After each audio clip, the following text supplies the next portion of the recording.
It's shorter, it's sharper, and it's fully redesigned. The new 2013 Honda Accord has new transmissions to help improve 4-cylinder and V6 fuel efficiency, and it's arrived at Heritage Honda. The new Honda Accord comes in 2 models, the sedan available in 6 different trims, or the coupe model available in 4 different trims. The base Accord will use a new direct-injected 2.4-liter 4-cylinder rated at 185 horsepower and 181 pound-feet of torque. The sports trim adds an additional 4 horsepower. The 3.5-liter V6 engine carries over with slightly more horsepower and slightly less torque, but also gets a new 6-speed automatic transmission.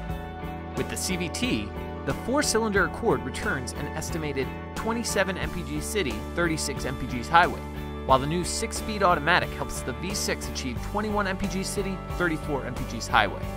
The exterior on the new Accord didn't change much from last year, but the 2013 is slightly smaller than its predecessors and modified with a cutting-edge exterior design in mind.